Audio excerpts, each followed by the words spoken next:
बिस्मिल्लाहिर्रहमानिर्रहीम। Dear students of class 10, अस्सलाम वालेकुम। मैं खालिद हुसैन आज आप लोगों की फ़िज़िकल साइंस की किताब में मौजूद एक बहुत ही अहम चैप्टर यानी रेडियो एक्टिविटी के बारे में कुछ डिस्कशन करूँगा। रेडियो एक्टिविटी क्या है और किस तरह रेडियो एक्टिविटी पैदा होता है वगैरह वगैरह के बारे में आज हम लोग कुछ बातें जानेंगे। तो जैसा कि आप जानते हैं, एटम का दो हिस्सा होता है, यानी किसी भी एटम के सेंटर में मरकज़ में न्यूक्लियस होता है और उसके गिर्द ऑर्बिट्स या मदार मौजूद होते हैं। और न्यूक्लियस के अंदर में दो तरह का पार्टिकल्स होता है, आपको याद आ रहा होगा, पॉजिटिवली चार्ज पार्टिकल जिसे हम प्रोटॉन कहते हैं, और कुछ ऐसे पार्टिकल्स भी होते हैं जिसमें कोई चार्ज नहीं होता है जिसे हम न्यूट्रॉन कहते हैं। तो किसी भी एटम के न्यूक्लियस के गिर्द, न्यूक्लियस के चारों तरफ एक बहुत ही मज़बूत किस्म का फोर्स वाक़ा होता है, मौजूद होता है, जिसे न्यूक्लियर फोर्स कहा जाता है। आप लोगों ने क्लास 9 में इसके बारे में पढ़ा था। ये जो न्यूक्लियर फोर्स है, जो न्यूक्लियस के गिर्द मौजूद होता है, ये न्यूक्लियस के अंदर मौजूद प्रोटॉन और न्यूट्रॉन को बांध के रखती है, जकड़ के रखती है, या न्यूक्लियस के अंदर मौजूद न्यूट्रॉन और प्रोटॉन को बाहर निकलने नहीं देती है। तो जब आमतौर पे किसी भी एटम का जो न्यूक्लियस है ये स्टेबल होता है, लेकिन जब किसी एटम के न्यूक्लियस में न्यूट्रॉन और प्रोटॉन का रेशियो बहुत ज़्यादा हो जाता है तो उस तरह के एटम का न्यूक्लियस अनस्टेबल हो जाता है, बेकाबू या गैर मुस्तहकम, और लगातार उसके न्यूक्लियस से रोशनी की शुआएं खारिज होना शुरू हो जाती हैं। तो इस तरह के एटम को, जिसके न्यूक्लियस से लगातार खुद ब खुद रोशनी की शुआएं खारिज होती रहती हैं, उसे रेडियो एक्टिव एलिमेंट्स कहा जाता है। और इस तरह के शुआओं को रेडिएशंस या रेडियो एक्टिव रेज कहा जाता है। इसकी हम लोग एक मिसाल जानेंगे तो आपको ज़्यादा क्लियर होगा। आप लोगों ने पढ़ा यूरेनियम। यूरेनियम एक बहुत ही इम्पॉर्टेंट रेडियो एक्टिव एलिमेंट है। आपको मालूम है इसका एटॉमिक नंबर 92 होता है और मास नंबर 238। तो चूँकि इसका एटॉमिक नंबर 92 है तो इसमें 92 इलेक्ट्रॉन्स होगा या 92 प्रोटॉन्स होगा, और न्यूट्रॉन 238 माइनस 92 मतलब 146। तो अगर इसके न्यूक्लियस में मौजूद न्यूट्रॉन और प्रोटॉन का रेशियो को देखेंगे हम लोग, न्यूट्रॉन 146 और प्रोटॉन 92, तो इसका रेशियो आएगा तकरीबन 1.58 अप्रॉक्सीमेटली। तो आप गौर कीजिए कि ये जो यूरेनियम है, इसके न्यूक्लियस में न्यूट्रॉन और प्रोटॉन का रेशियो 1.5 से ज़्यादा है।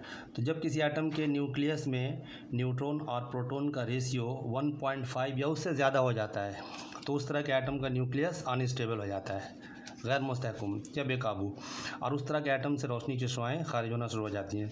तो चूँकि यूरेनियम के एटम के न्यूक्लियस में मौजूद न्यूट्रॉन और प्रोटॉन का रेशियो 1.5 से ज़्यादा है, उसी वजह से यूरेनियम का जो एटम है ये अनस्टेबल होता है और लगातार इससे रोशनी की शुआएं खारिज होती रहती हैं। इन्हीं शुआओं को हम लोग रेडियो एक्टिव रेज कहते हैं। और चूँकि यूरेनियम से लगातार रोशनी की शुआएं खारिज होती रहती हैं, उसलिए यूरेनियम को रेडियो एक्टिव एलिमेंट कहा जाता है। बहुत ही मशहूर साइंसदान हेनरी बैक्यूरेल ने 1896 में, है ना, रेडियो एक्टिविटी की दरियाफ़त किया था। इसकी दरियाफ़त बैक्यूरेल नामी बहुत ही मशहूर साइंटिस्ट थे, हेनरी बैक्यूरेल, उन्होंने किया था 1896 में। चूँकि बैक्यूरेल नामी साइंटिस्ट ने रेडियो एक्टिविटी का दरियाफ़त किया था, उसीलिए ये जो रेडियो एक्टिव रेज़ हैं या शुआएं हैं, इन्हें बैक्यूरेल्स रेज़ भी कहा जाता है। बैक्यूरेल्स रेज़, BACUUERAL, बैक्यूरेल्स रेडिएशंस या बैक्यूरेल्स रेज़, ठीक है। और ये शुआएं 3 तरह की होती हैं, पॉजिटिवली चार्ज्ड, नेगेटिवली चार्ज्ड और अनचार्ज्ड। जो पॉजिटिवली चार्ज पार्टिकल्स होता है या शुआएं जो रेडियो एक्टिव अनासिर से निकलती हैं, उन्हें हम लोग अल्फ़ा रेज़ कहते हैं। अल्फ़ा रेज़ या अल्फ़ा पार्टिकल्स, अभी हम लोग इसके बारे में तफसील जानेंगे।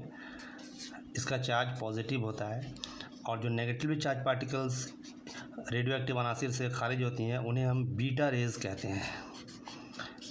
बीटा रेज़ या बीटा पार्टिकल्स, इनका चार्ज नेगेटिव होता है। और कुछ ऐसी शुआएं भी खारिज होती हैं इनके न्यूक्लियस से जिनमें कोई चार्ज नहीं होता है। इस तरह की शुआओं को गामा रेज कहा जाता है, गामा रेज। इनका कोई चार्ज नहीं होता, न्यूट्रल।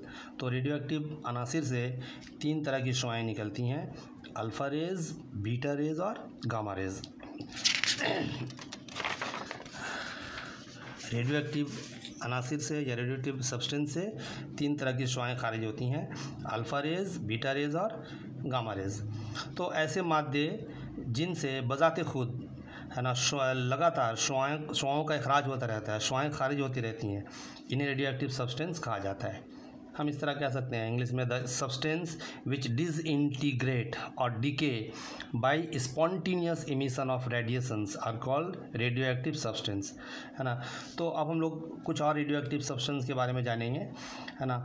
अमूमन ऐसे तमाम अनासिर जिनका एटॉमिक नंबर 82 से ज़्यादा होता है, 82 से ज़्यादा होता है, ऐसे तमाम अनासिर एलिमेंट्स जिनका एटॉमिक नंबर 82 से ज़्यादा होता है, यानी अगर आप पीरियोडिक टेबल में देखिएगा, लीड के बाद हम लोगों ने इससे पहले पढ़ा था पीरियोडिक टेबल, तो पीरियोडिक टेबल में लीड इसका एटॉमिक नंबर आपको याद आ रहा होगा 82 और लीड का मास नंबर होता है 207। तो लीड के बाद जितने अनासिर हैं उनका एटॉमिक नंबर 83। तो ऐसे तमाम अनासिर जिनका एटॉमिक नंबर 82 से ज़्यादा है ना, वो तमाम अनासिर आमतौर पे रेडियो एक्टिव एलिमेंट है, इसलिए कि उनके न्यूक्लियस में न्यूट्रॉन और प्रोटॉन का रेशियो 1.5 से ज़्यादा होता है। तो लीड के बाद जितने अनासिर हैं, मसलन 1-2 हम लोग नाम लिखे, पोलोनियम, इसका एटॉमिक नंबर 84 और मास नंबर 209 है। उसी तरह से एस्टैटिन, इसका एटॉमिक नंबर 85 और मास नंबर 210 है। या रोडोन, इसका सिंबल आपको याद आ रहा होगा, हम लोगों ने पढ़ा था, Rn, 86 एटॉमिक नंबर और मास नंबर 222। तो पोलोनियम, एस्टैटिन, रोडोन, ये सब जो अनासिर है ना, ये इनके न्यूक्लियस में न्यूट्रॉन और प्रोटॉन का रेशियो 1.5 से ज़्यादा होता है। आपको याद आ रहा होगा रोडोन इनर्ट एलिमेंट है जो है ना 0 ग्रुप में मौजूद है। उसी तरह से रेडियम का एटॉमिक नंबर होता है 88 और मास नंबर 226। या यूरेनियम जो अभी हम लोगों ने लिखा था, इसका atomic number 92, mass number 238। Thorium, TH, atomic number 90, mass number 232। तो ये तमाम अनासिर, polonium, astatine, radon, radium, uranium, thorium वगैरह, इनके न्यूक्लियस में मौजूद न्यूट्रॉन और प्रोटॉन का रेशियो 1.5 से ज़्यादा होता है। यही वजह है कि ये तमाम अनासिर रेडियो एक्टिव एलिमेंट है। और भी बहुत सारे अनासिर हैं रेडियो एक्टिव, आपको 2-3 का नाम याद रखना है। आपसे एग्ज़ाम में कभी कभी पूछा जाता है, give example of 2 radio active element, तो आपने कहना है ना polonium, astatine, radon, radium, uranium, thorium, barium वगैरह वगैरह, बहुत सारे और भी अनासिर अभी हम लोग जानेंगे। तो रेडियो एक्टिव अनासिर से या रेडियो एक्टिव एलिमेंट से 3 तरह का रेडिएशंस या 3 तरह की शुआएं खारिज होती हैं। तो इन तीनों रेडिएशंस या इन तीनों शुआओं की जो खुसूसियात है, करैक्टरिस्टिक्स, उसको हम लोगों को मुख्तसर में जानना होगा। सबसे पहले अल्फ़ा रेज या अल्फ़ा रेडिएशन, सबसे पहले अल्फ़ा रेडिएशंस की खुसूसियात या प्रॉपर्टीज़ हम लोग जानेंगे। एक्चुअली सबसे पहले हम लोग जानेंगे इसका चार्ज पॉजिटिव होता है, इसका चार्ज पॉजिटिव होता है। ये मस्बत चार्ज रखने वाला ज़र्रा है, इट इज़ पॉजिटिवली चार्ज। चूँकि इसका चार्ज पॉजिटिव है, उसी वजह से इलेक्ट्रिक या मैग्नेटिक फील्ड से मुनहरिफ हो जाती है, and it is positively charged, hence it is deflected by electric और मैग्नेटिक फील्ड। इसका मास हीलियम के मास के बराबर होता है। आपको मालूम है हीलियम का एटॉमिक नंबर 2 और मास नंबर 4, तो ये जो अल्फ़ा पार्टिकल्स है इसका भी एटॉमिक नंबर 2 और मास नंबर 4 है। यही वजह है कि इसका मास हीलियम के मास के बराबर होता है। जब किसी रेडियो एक्टिव एलिमेंट से एक अल्फ़ा रे खारिज होती है या बाहर निकलती है, तो उसके एटॉमिक नंबर में 2 और मास नंबर में 4 कमी वाक़ा होती है। एक मिसाल हम लोग देखेंगे, यूरेनियम, अभी हम लोगों ने पढ़ा था, उसका एटॉमिक नंबर 92 और मास नंबर 238। अगर यूरेनियम के किसी एटम से एक अल्फ़ा रे खारिज हो, तो उसके नतीजे में जो नया एटम बनता है वो होता है थोरियम, और उसका एटॉमिक नंबर 90 हो जाता है और मास नंबर 234 4। अब यहाँ पे एक बात गौर कीजिए, है ना, ये इसका एटॉमिक नंबर 92 था और जो नया एटम बना थोरियम उसका 90 हो गया, यानी 2 एटॉमिक नंबर में कमी वाक़ा हो गई। और मास नंबर 238 था, जबकि यहाँ पर 24 हो गया, यानी मास नंबर में 4 की कमी हो गई। तो जब किसी रेडियो एक्टिव एलिमेंट से एक अल्फ़ा रे खारिज होता है तो उसके एटॉमिक नंबर में 2 और मास नंबर में 4 की कमी वाक़ा होती है। इसको याद रखना आप लोगों को। तो हम इस तरह कह सकते हैं, द मास ऑफ अल्फ़ा रे या अल्फ़ा पार्टिकल इज़ रफली 4 times the mass of a proton. Proton के मास के 4 गुना इसका मास होता है। और चूँकि अल्फ़ा जो रेज़ है इसमें मास होता है, इसलिए इसको हम लोग अल्फ़ा पार्टिकल्स भी कह सकते हैं। अल्फ़ा रे, अल्फ़ा रेडिएशन या अल्फ़ा पार्टिकल। तो ये 2 नंबर बहुत ही ज़रूरी बात कि इसका चार्ज पॉजिटिव होता है और इसका मास हीलियम के मास के बराबर होता है। और जब किसी रेडियो एक्टिव एलिमेंट से एक अल्फ़ा रे खारिज होती है तो उसके एटॉमिक नंबर में 2 और मास नंबर में 4 कमी वाक़ा होती है। 3 स्पीड, क्योंकि ये श्वा है तो इसमें स्पीड होती है, तो इसका स्पीड 10⁻7 मीटर पर सेकंड होती है। मैंने इसकी स्पीड रोशनी से, आपको मालूम है रोशनी की रफ्तार है 3 × 10⁸ मीटर पर सेकंड, है ना। तो रोशनी की रफ्तार से बहुत कम रफ्तार होती है इसकी, यानी इसकी रफ्तार रोशनी की रफ्तार से बहुत कम होती है। ठीक है, तो मुख्तलिफ़ तरह के रेडियो एक्टिव सब्सटेंस से खारिज होने वाली अल्फ़ा रेज़ की रफ्तार मुख्तलिफ होती है। ये बहुत ज़रूरी बात याद रखना आप लोगों को, है ना। यहाँ तक कि एक ही अनासिर के न्यूक्लियस से खारिज होने वाली तमाम अल्फ़ा रेज़ की रफ्तार यकसा नहीं होती है। जैसे पोलोनियम, है ना, एस्टेटिन, रोडोन, रेडियम, यूरेनियम, थोरियम, ये तमाम रेडियो एक्टिव एलिमेंट है। और इन तमाम रेडियो एक्टिव एलिमेंट से, है ना, जो रेडिएशन खारिज होता है, तो मुख्तलिफ़ तरह के रेडियो एक्टिव एलिमेंट से जो खारिज होने वाला अल्फ़ा रेज़ है सबकी रफ्तार मुख्तलिफ होती है। तो आमतौर पे इसकी रफ्तार 10⁻7 मीटर पर सेकंड होती है। उसके बाद एक और ज़रूरी बात हम लोग जानेंगे, ionizing power. Ionizing power, ionize करने की सिफत। ये आयोनाइजिंग पावर या आयोनाइजेशन क्या है, पहले इसको आप समझ लीजिए। जब कोई ताकतवर ज़र्रा माने एनर्जेटिक पार्टिकल किसी गैस के एटम से टकराती है तो उसके इलेक्ट्रॉन को खारिज कर देती है, जिसके नतीजे में वो पार्टिकल पॉजिटिव आयन में तब्दील हो जाता है। इस अमल को आयनाइजेशन कहा जाता है। तो अल्फ़ा, बीटा और गामा, ये जो तीनों रेज़ हैं, इन तीनों में गैसों को आयनाइज करने की सिफत होती है ना। तो ये जो अल्फ़ा रेज़ है ना, ये जिस गैस से भी गुज़रती है उसको बहुत स्ट्रांगली आयनाइज कर देती है। माने इसमें आयनाइज करने की ताकत बहुत ज़्यादा होती है। किसी भी गैस से गुजरेगी उस गैस को ये उसके आयन में तोड़ देगी। फॉर एग्ज़ाम्पल क्लोरीन गैस से जब गुजरेगी तो उसको क्लोराइड आयन में तोड़ देगी। अगर ये हाइड्रोजन गैस से गुजरे तो उसको इसके आयन में तोड़ देगी। तो जब अल्फ़ा रेज़ किसी गैस से गुज़रती है तो बहुत ही स्ट्रांगली उस गैस को आयोनाइज कर देती है। अल्फ़ा रेज़ की आयनाइजिंग पावर बीटा रेज़ से तकरीबन 100 गुना ज़्यादा होती है। बीटा रेज़ के मुकाबले में इसकी आयनाइजिंग पावर 100 गुना ज़्यादा होती है और गामा रेज़ के मुकाबले में 10,000 टाइम्स ज़्यादा होती है। 10,000 गुना ज़्यादा ये गामा रेज़ के मुकाबले में गैसों को आयनाइज कर सकती है। यानी सब तीनों गैसों में, मैंने तीनों पार्टिकल्स में, तीनों रेज़ में, अल्फ़ा रेज़, बीटा रेज़ और गामा रेज़ में सबसे ज़्यादा आयनाइजिंग पावर अल्फ़ा रेज़ की होती है। उससे 100 गुना कम बीटा रेज़ और उससे 10,000 गुना कम गामा रेज़। कभी कभी आपसे एग्ज़ाम में क्वेश्चन पूछता है कि compare the ionizing power of alpha, beta and gamma rays, तो इस तरह कहना है। अच्छा, उसके बाद एक और बहुत ज़रूरी बात, पेनिट्रेटिंग पावर, छेद करने की ताकत। Penetrating power, alpha rays, beta rays या गामा रेज़ जिन गैसों से गुज़रती है, जिन चीज़ों पे पड़ती है, टकराती है, तो उसमें कुछ छेद पैदा करती है। ठीक है, इसी को हम बोलते हैं पेनिट्रेटिंग पावर, है ना। तो जब अल्फ़ा रेज़ किसी वास्ता से गुज़रती है, किसी मीडियम से गुज़रती है, तो तेज़ी के साथ अपने अंदर मौजूद इलेक्ट्रॉन या तवानाई को ज़ाया करती है, जिसके सबब उसमें छेद करने की ताकत कम हो जाती है। मैंने अल्फ़ा रेज़ में छेद करने की ताकत कम होती है क्योंकि ये तेज़ी के साथ अपने अंदर मौजूद तवानाई को लॉस्ट करती है। तवानाई को ज़ाय करने के नतीजे में इसमें जो है ना, मतलब पेनिट्रेटिंग पावर है ना, ये कम होती है। हवा में ये सिर्फ 3 से 8 सेंटीमीटर तक, 3 सेंटीमीटर टू 8 सेंटीमीटर तक ही, है ना पेनिट्रेट कर सकती है हवा में, ठीक है। तो इसको याद रखिएगा। इसकी पेनिट्रेटिंग पावर बीटा रे से तकरीबन 100 गुना कम होती है, 100। बीटा रेज से इसकी पेनिट्रेटिंग पावर, छेद करने की ताकत 100 गुना कम होती है, और गामा रेज से 1000 गुना कम होती है।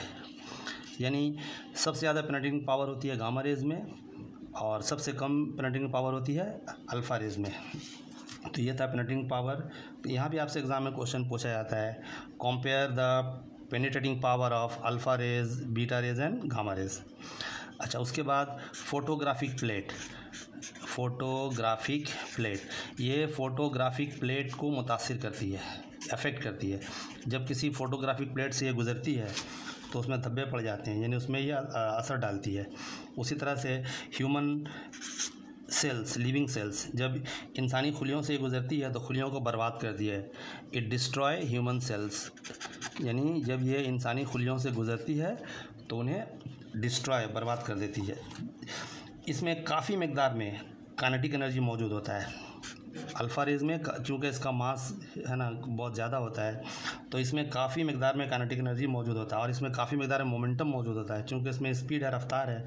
हम लोगों ने पढ़ा था है ना क्लास 9 में कि मास और वेलोसिटी का जो प्रोडक्ट है उसको मोमेंटम कहा जाता है।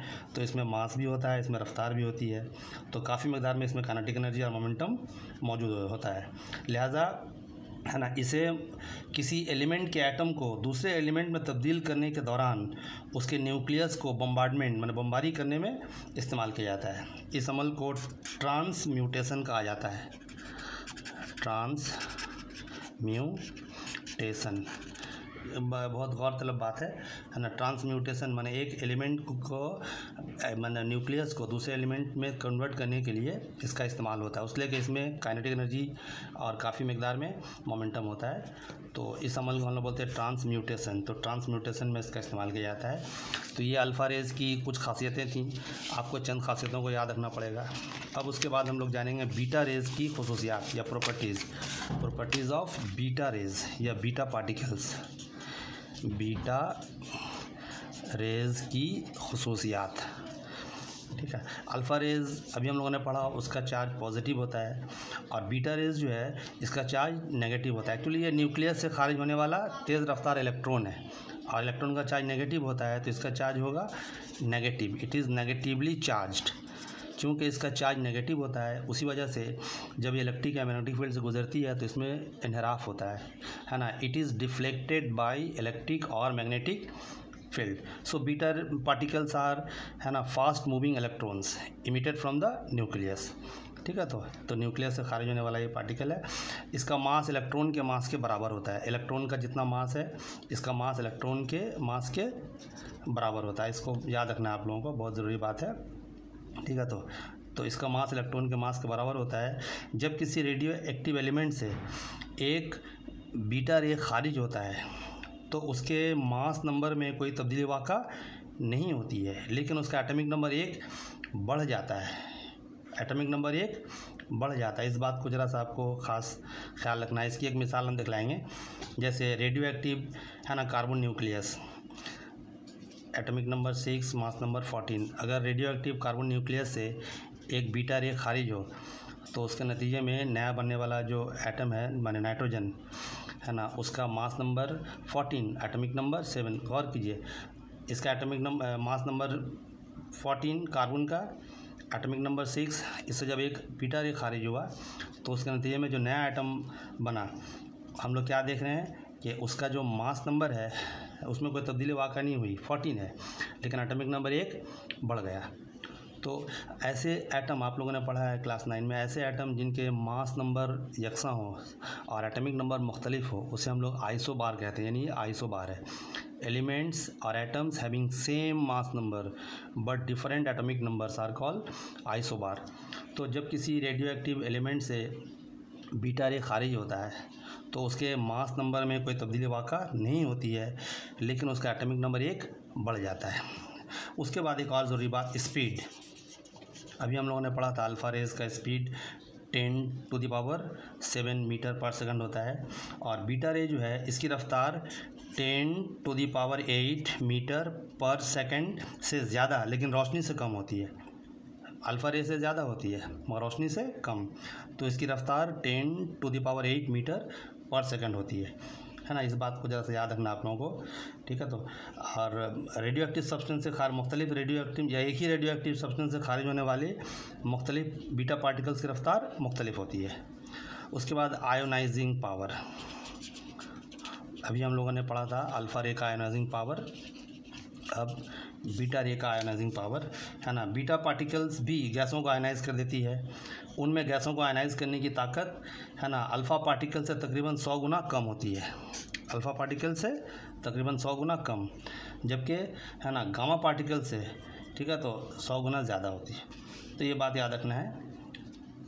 पेनिट्रेटिंग पावर, सबसे ज़्यादा आयोनाइजिंग पावर होता है अल्फ़ा रे का, हम लोगों ने पढ़ा था। अल्फ़ा रे से 100 गुना कम होता है बीटा रे का, और उससे 10,000 गुना, है ना, कम होता है गामा रे का। 3 नंबर पेनिट्रेटिंग पावर, छेद करने की ताकत।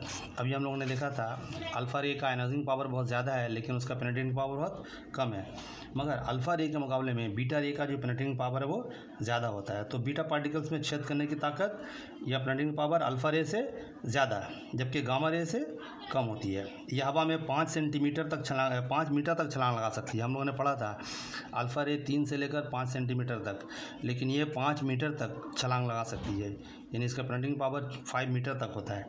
तो अल्फ़ा रे से बहुत ज़्यादा है इसका पेनिट्रेटिंग पावर, मगर बीटा रे से बहुत कम होता है, ठीक है। तो ये थिन एल्युमिनियम फॉयल, एल्युमिनियम का जो पतला फॉयल होता है उससे भी गुजर जाती है, और ये भी फोटोग्राफिक प्लेट को मुतासिर करती है। हम लोगों ने अभी पढ़ा था अल्फ़ा रे का, अल्फ़ा रे फोटोग्राफिक प्लेट को, है ना, इफेक्ट डालती है। तो अल्फ़ा रे की तरह बीटा रे भी, है ना, फोटोग्राफिक प्लेट को मुतासिर करती है, और अल्फ़ा रे की तरह बीटा रे भी जो ह्यूमन सेल्स है, इंसानी खुलिया है, उसको नुकसान पहुंचाती है, ठीक है। तो अल्फ़ा रे के मुकाबले में इंसानी खुलियों को ज़्यादा नुकसान बल्कि पहुंचाती है, क्योंकि ये इंसानी जिल्द माने स्किन से भी गुजर जाती है। तो ये था बीटा रे के बारे में। अब हम लोग थोड़ा सा और आगे जानेंगे, है ना, लेकिन उससे पहले आप लोगों को एक छोटा सा और बात याद दिला दें कि ज़्यादा एटॉमिक नंबर और बहुत ज़्यादा जो मेल्टिंग पॉइंट, बहुत ज़्यादा नुक्ता पिघलाव वाला जो धात है ना, जैसे टंगस्टन के ज़रिया बीटा रे को रोकने या स्टॉप करने पर एक्सरे पैदा होता है। जब बहुत ज़्यादा एटॉमिक नंबर और बहुत ज़्यादा मेल्टिंग पॉइंट वाले धातुओं के ज़रिया बीटा रे को स्टॉप किया रोका जाता है, तो उसके नतीजे में एक्सरे पैदा होता है। हम लोग इसको बाद में आप जानेंगे। अब गामा रेज़, 3 तरह का हम लोगों ने पढ़ा radio active particles, alpha, beta, और 3 नंबर गामा रेज़। अच्छा, अल्फ़ा रेज़ को अल्फ़ा पार्टिकल भी कह सकते हैं हम लोग, इसलिए उसमें मास होता है। उसी तरह से बीटा रे को बीटा पार्टिकल्स भी कहा जाता है, इसलिए कि बीटा रे में मास होता है, मगर गामा रे में मास नहीं होता, इसलिए उसको हम लोग गामा रेज़ या गामा रेडिएशंस कहेंगे। इसको कभी हम लोग गामा पार्टिकल्स नहीं कहेंगे। तो एक्चुअली गामा रेज़ रोशनी या लाइट और एक्सरे की तरह, है ना, इलेक्ट्रोमैग्नेटिक वेव है। लाइट और एक्सरेज की तरह ये इलेक्ट्रोमैग्नेटिक वेव, उर्दू में हम कह सकते हैं इसको बरक़ी मक़नातीसी लहरें, यानी ये एक किस्म का बरक़ी मक़नातीसी लहर या इलेक्ट्रोमैग्नेटिक वेव है। Gamma rays are electromagnetic waves like X rays and light, है ना, उसलिए उसमें कोई चार्ज नहीं होता है। अल्फ़ा रे में चार्ज होता है पॉजिटिव, बीटा रे में चार्ज होता है नेगेटिव, और गामा रे में कोई चार्ज नहीं होता। इसलिए नहीं होता है कि ये एक इलेक्ट्रोमैग्नेटिक रेडिएशन है या वेव है, ठीक है। तो अच्छा, यहाँ पर एक और बात हम लोग जानेंगे, इसका मास, इसमें कोई मास नहीं होता है।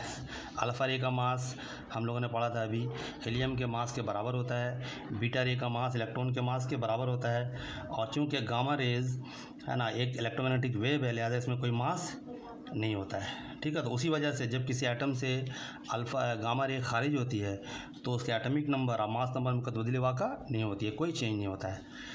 स्पीड, इसकी रफ्तार या इसका स्पीड रोशनी की रफ्तार के बराबर होता है। आप लोगों को मालूम है रोशनी की रफ्तार है 3 × 10⁸ मीटर पर सेकेंड, ठीक है। तो गामा रे की रफ्तार भी रोशनी की रफ्तार के बराबर होती है। हम लोगों ने पढ़ा था अल्फ़ा रे की रफ्तार होता है 10⁷ मीटर पर सेकेंड और अल्फ़ा रे की, और फिर हम लोगों ने पढ़ा था बीटा रे की रफ्तार 10⁸ मीटर पर सेकेंड से ज़्यादा, मगर रोशनी की रफ्तार से कम, और गामा रे की रफ्तार 3 × 10⁸ मीटर पर सेकेंड।